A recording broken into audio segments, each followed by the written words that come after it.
Hi everyone, welcome back my YouTube channel aspirant right way. दोस्तों, आज हम जो न्यू टॉपिक डिस्कस करने वाले हैं वह यूजीसी नेट से संबंधित, यानी आपके जितने भी जेआरएफ और असिस्टेंट प्रोफेसर से संबंधित जितने भी पेपर होते हैं, ठीक है, उसमें पॉलिटिकल साइंस जो सब्जेक्ट होगा उससे रिलेटेड हम एक न्यू टॉपिक लेकर आए हैं, जिस टॉपिक का अर्थ है जन संघर्ष और आंदोलन। जन संघर्ष और आंदोलन को आपने देखा होगा कि ये बहुत ही पेचीदा विषय है। ठीक है, आप अपने डेली लाइफ में या कहीं पे भी आप किसी भी सोसाइटी वगैरह में रहते हैं, वहाँ भी आपको जन संघर्ष और आंदोलन बहुत देखने को मिलते हैं, जिसमें कहीं ना कहीं कुछ अधिकारों की मांग की जाती है। ठीक है, और उन अधिकारों के तहत कुछ लोगों के फंडामेंटल राइट्स पर भी उसका बहुत ही नेगेटिव इफेक्ट पड़ता है और पॉजिटिव इफेक्ट पड़ता है। आज उन्हीं से संबंधित हम जन संघर्ष और आंदोलन का क्या इफेक्ट पड़ता है हमारी दैनिक रूटीन लाइफ पर, उसको हम समझ लेते हैं। चलिए दोस्तों, स्टार्ट करता हूँ। ठीक है, जन संघर्ष और आंदोलन। तो दोस्तों, लोकतंत्र में अमूमन हितों और नजरियों का टकराव चलता रहता है। इस द्वंद्व की अभिव्यक्ति संगठित तरीके से होती है।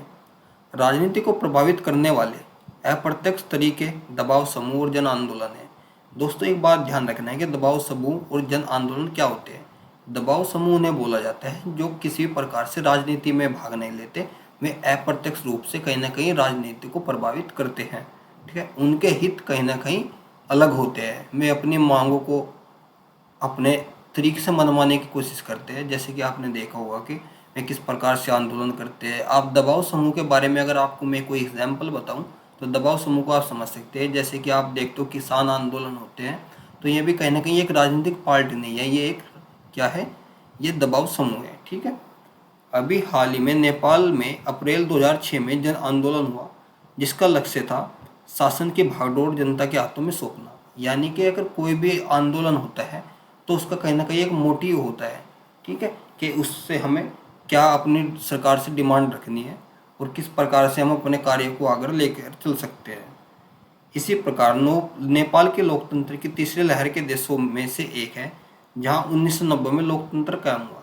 यानी कि 1990 में जो लोकतंत्र हुआ वो कहाँ पे हुआ था, वो था नेपाल में।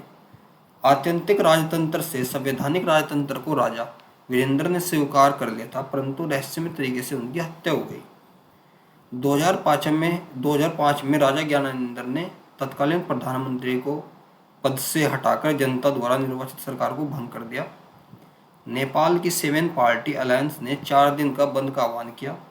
24 अप्रैल 2006 को राजा ने 3 मांगों, संसद की बहाली, सर्वदलीय सरकार और संविधान सभा का गठन को स्वीकार कर गिरिजा प्रसाद कोइराला को अंतिम प्रधानमंत्री चुना। ठीक है दोस्तों, तो हम जो मैं आपको ये बता रहा हूँ, ये कालक्रम, ये जो घटना बता रहा हूँ, वो इसलिए बता रहा हूँ किस प्रकार से जन संघर्ष होता है और आंदोलन होता है और उनके कहीं ना कहीं उपज से क्या क्या सरकार पे इफेक्ट पड़ते हैं। अब नेक्स्ट चलते हैं। जैसे कि 2008 में नेपाल में राजतंत्र खत्म हुआ। नेपाल संघीय लोकतांत्रिक गणराज्य बना। नेपाल में 2015 में नया संविधान अपनाया गया। चीनी क्रांति के नेता माओ की विचारधारा को मानने वाले साम्यवादी माओवादी है। यानी कि माओ से तुंग थे, चीनी नेता थे जो उनकी विचारधारा को मानते हैं, तो उन्हें माओवादी बोला जाता है। माओवादी मजदूरों और किसानों के शासन को स्थापित करने के लिए सशस्त्र क्रांति के जरिए सरकार को उखाड़ फेंकना चाहते हैं। बोलिविया में लोगों ने पानी के निजीकरण के खिलाफ एक सफल संघर्ष किया।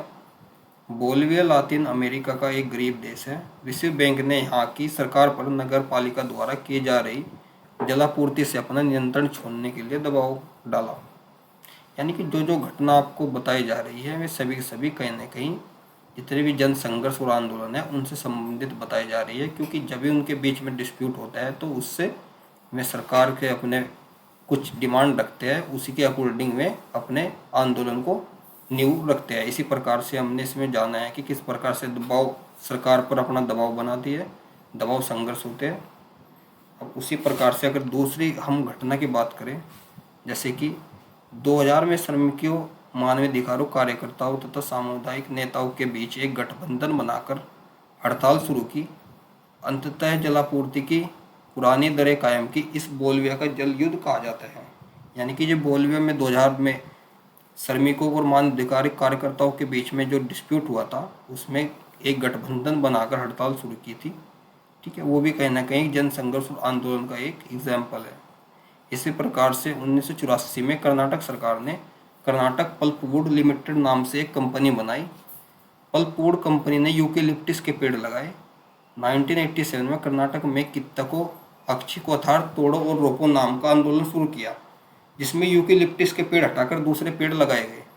यानी कि ये भी कहीं ना कहीं एक जन संघर्ष का ही आंदोलन था, क्योंकि उसमें कहीं ना कहीं पेड़ तो लगा दिए, बट वहाँ की जो स्थानीय जनता थी उन्होंने कहीं ना कहीं कार्यकर्ताओं से मिलकर उसे क्या उन्होंने नारा दिया कि अथार तोड़ो और रोपो, यानी कि कित्ते को हकीचों को। ठीक है, उसी प्रकार बोलिविया के जन आंदोलन का नेतृत्व फेडेकोर नामक संगठन ने किया, जिससे बाद में सोशलिस्ट पार्टी का भी समर्थन मिला। दबाव समूह का निर्माण तब होता है जब समान पेशे, हित, आकांक्षा अथवा मत के लोगों का एक समान उद्देश्य को प्राप्त करने के लिए एकजुट होते हैं। यानी कि जो दबाव समूह है, जितने भी दबाव समूह में व्यक्ति होंगे, जितने भी उसके सदस्य होंगे, तो उनका कहीं ना कहीं हित समान होंगे, उनकी विचारधारा भी समान देखने को मिलेगी। यानी कि उनकी जो डिमांड है वो केवल उनकी सेम मिलेगी, यानी उनकी जो थॉट ऑफ माइंड है वो बिल्कुल पैसेंस ऑफ लेवल का सही मायने में सही प्रकार से कार्य करेगा, क्योंकि उनकी डिमांड सभी की एक होती है। यानी कि आप मान लीजिए कि किसान आंदोलन की बात करते हैं, तो अगर उनकी लड़ाई एमएसपी पर है तो सभी जितने भी उसमें आंदोलन में जुड़े व्यक्ति हैं तो उनकी सभी की सभी मांग एमएसपी पर संबंधित होगी, यानी कि उस पर एमएसपी पर क्या अधिक मूल्य दिया जाए। ठीक है, इसी प्रकार नेपाल में हुए जन संघर्ष को लोकतंत्र के लिए दूसरा आंदोलन कहा गया था। हित समूह समाज के किसी खास हिस्से अथवा समूह के हितों को बढ़ावा देना चाहते हैं। जमीन के अधिकार को लेकर जावा इंडोनेशिया में 2004 में किसानों ने प्रदर्शन किया। उनका नारा था जमीन नहीं तो वोट नहीं। यानी कि जितने किसान थे वहाँ पर इंडोनेशिया में, उन्होंने कहा था कि जब तक हमारे पास जमीन नहीं होगी तो हम क्यों किसी सरकार को चुने। ठीक है, तो उसी से प्रकार इन्होंने कहा था कि जब तक कि हमारे पास जमीन नहीं तो वोट नहीं। बामसेप का पूरा नाम है backward and minority communities employees federation. BAMCEF मुख्यतः सरकारी कर्मचारी का संगठन है जो जातिगत भेदभाव के खिलाफ अभियान चलाता है। बामसेप का सरोकार सामाजिक न्याय और पूरे समाज के लिए सामाजिक समानता को हासिल करना है। नर्मदा नदी पर बनने वाले सरदार सरोवर बांध के कारण नर्मदा बचाओ आंदोलन का उद्देश्य बांध को बनाने से रोकना था। ठीक है दोस्तों, तो ये भी कहीं ना कहीं क्या था, ये भी हमारा जन संघर्ष और आंदोलन का एक कहीं ना कहीं एग्जाम्पल था। यानी कि नर्मदा नदी पर बांध बनाने से रोका जा रहा था। ठीक है, इसी प्रकार से सूचना का अधिकार अधिनियम 2005 संसद द्वारा पारित एक ऐतिहासिक कानून है। नागरिक इसके तहत सरकारी कार्यालयों में उनकी विभिन्न गतिविधियों की जानकारी प्राप्त कर सकते हैं।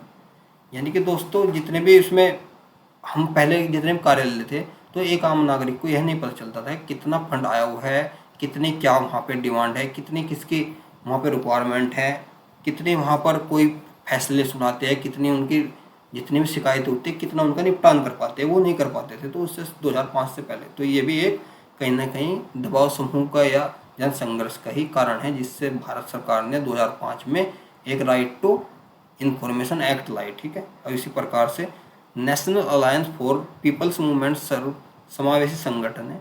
विदेशी लोगों के विरुद्ध छात्रों ने असम आंदोलन चलाया जो कि असम गण परिषद में समाप्त हुआ। डीएमके और एआईडीएमके तमिलनाडु के समाज सुधार आंदोलन की उपज है। ग्रीन बेल्ट मूवमेंट के तहत केन्या में 3 करोड़ पेड़ लगाए गए। इसके नेता विंगार मथाई। 1990 में केन्या में राष्ट्रपति डैनियल और अरेप मोई की सरकार के कुछ तत्वों ने जातीय समुदाय का जमीन के सवाल पर आपस में लड़वा दिया।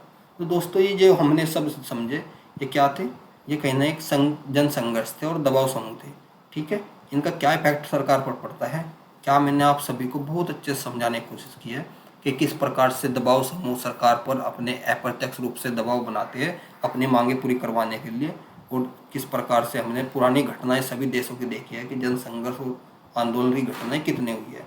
ठीक है, आशा करता हूँ आपको ये टॉपिक बहुत अच्छा लगा होगा, क्योंकि इस टॉपिक से कहीं ना कहीं आपको एक सोच विकसित होगी जो आपके कहीं ना कहीं इंटरव्यू, असिस्टेंट प्रोफेसर के इंटरव्यू, या आप जब जेआरएफ का आप कंप्लीट हो जाता है तो आप पीएचडी में कहीं इनरोल होना जाते हैं तो वहाँ पे भी आपके कहीं ना कहीं पेशेंस ऑफ माइंड देखा जाता है। ठीक है, तो उसमें आपको ये कहीं ना कहीं टॉपिक बहुत ज़्यादा इंपॉर्टेंट होगा। आशा करता हूँ अच्छा लगा है टॉपिक, तो अगर अच्छा लगा है तो इसको लाइक कर दीजिए, और चैनल पर अगर आप नए हैं तो इसको सब्सक्राइब कर दीजिए। इसी प्रकार से मैं आपके लिए नए नए टॉपिक लेकर आता रहूँगा जिससे आपको किसी प्रकार की परेशानी का सामना न करना पड़े। Thank you for watching.